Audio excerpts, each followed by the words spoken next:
तो बच्चों मैं आपका फिर से स्वागत करता हूँ। आइए हम लोग प्रीपोजिशन के बारे में जान लेते हैं, ठीक है। तो प्रीपोजिशन का मतलब क्या होता है? प्रीपोजिशन का सीधे सीधे अर्थ होता है प्री यानी पहले यानी पोजीशन, यानी वे शब्द जो नाउन या प्रोनाउन से पहले उपयोग होकर उसकी स्थिति को बताता है, ठीक है। तो इसका सीधे सीधे अर्थ समझ लीजिए कि वह शब्द जो नाउन या प्रोनाउन के पहले यूज होकर उसकी स्थिति को बताए उसे ही हम क्या कहते हैं? प्रीपोजिशन कहते हैं, ठीक है। जैसे हम लोग सबसे पहले आन का देख लेते हैं। आन मतलब होता है पर, ठीक है। जैसे इसका देख लेते हैं book, this book is on the table, ठीक है। मान लीजिए कोई किताब है, ठीक है। ये क्या है? किसी टेबल पे, ठीक है। एक बुक है जो क्या है? किसी टेबल पे पड़ी हुई है। एक बुक किसी टेबल पे पड़ी हुई है, तो इसको कैसे यूज करेंगे? This book is on the table. तो इसमें ऑन जो है ये क्या है?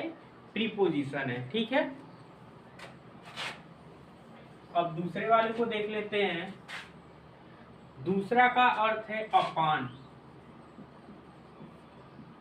ये हमेशा गति को दिखाता है। जैसे द कैट जम्प्ड,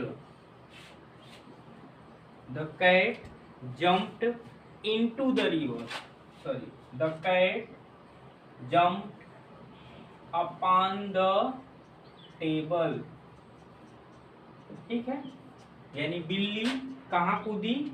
टेबल पे कूदी, मेज पर कूदी। यानी ये क्या दिखा रहा है? गतिशीलता को दिखा रहा है, यानी उसके ऊपर वो गति करते हुए कूद रही है। तो ये दिखा रहा है कि the cat jump upon the table, ठीक है। दूसरा देख लेते हैं ओवर। ओवर मतलब होता है ऊपर से, ठीक है। ओवर का मतलब क्या होता है? ऊपर से। अब देखिए आन का मतलब हो रहा था ऐसी जो जो फिजिकली टच था, और ओवर मतलब ऊपर। यह भी ये टच नहीं होगा, बस ऊपर से जाएगा, ठीक है। अब देखिए the aeroplane phloem over my head, यानी जो एरोप्लेन है वह मेरे सर के ऊपर से उड़ी। यानी ये क्या है? फिजिकली टच नहीं हो रहा है ना, तो यहाँ पे हम क्या यूज करेंगे? ओवर यूज करेंगे, ठीक है। अब देखिए आगे है इन। इनका आप जानते ही हैं अंदर होता है। इनका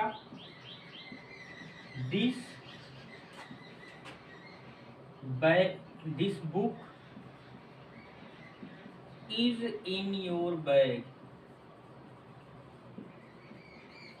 यह किताब आपके बस्ते में है। तो यहाँ पे देख सकते हैं इन का मतलब होता है अंदर। इन का मतलब क्या होता है? अंदर, ठीक है। अब आगे ये आप देख सकते हैं this book is in your bag, ठीक है। आगे है अगले का यूज देखते हैं इनटू।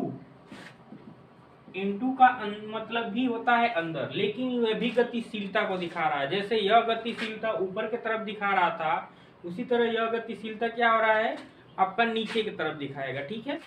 अगर हम कूद रहे हैं यानी नीचे की तरफ कूद रहे हैं, जैसे नदी में, जैसे दे जंप्ड इनटू द रिवर, यानी दोनों में आप नोटिस कर सकते हैं एक क्या हो रहा है? ये नीचे की तरफ किसी चीज में कूद रहा है या किसी चीज पे कूद रहा है। ये नीचे की तरफ गतिशीलता दिखा रहा है, और अपान आपका क्या है?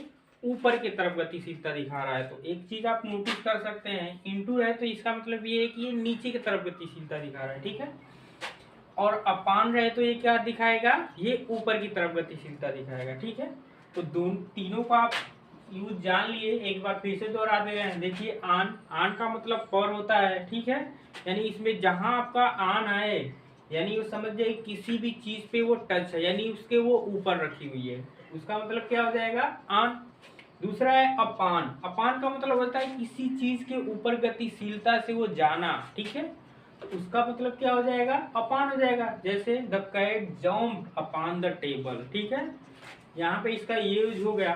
ओवर का मतलब होता है ऊपर से, यानी ये चीजें ऊपर हो लेकिन वो फिजिकली टच नहीं हो रही है, वहां पे हम किसका यूज करेंगे, ओवर करेंगे। जैसे the helicopter phloem over my head, the aeroplane phloem over my head. तो इस तरह से ऐसी चीजें जो ऊपर से तो जा रही है लेकिन फिजिकली टच नहीं है, वहां पे किसका यूज करेंगे, ओवर का करेंगे। ठीक है, अब इनका देख लेते हैं। इनका सीधे सीधे अर्थ होता है अंदर जाना, यानी किसी भी चीज जो किसी चीज के अंदर रिप्रेजेंट कर रहा है वहां पे हम किसका यूज करेंगे, इनका करेंगे। ठीक है, अब इसका अपोजिट में बताया हूं इनटू, यानी ये तो ऊपर की तरफ गतिशीलता दिखा रहा है और ये नीचे की तरफ जब गतिशीलता दिखा है तो उसमें क्या होता है, इनटू का यूज होता है। ठीक है, जैसे दे जम्प्ड इनटू द रिवर। ठीक है, यानी वे नदी में कूदे, ये नीचे की तरफ गतिशीलता दिखा रहा है तो यहाँ पे हम किसका यूज कर रहे हैं, इनटू का कर रहे हैं। ठीक है, तो मैं उम्मीद करता हूँ कि प्रीपोजिशन का यूज भी आप लोग अच्छे से समझ गए होंगे, और यदि आपको यह वीडियो अच्छा लगा हो तो लाइक शेयर और कमेंट जरूर कीजिएगा। धन्यवाद।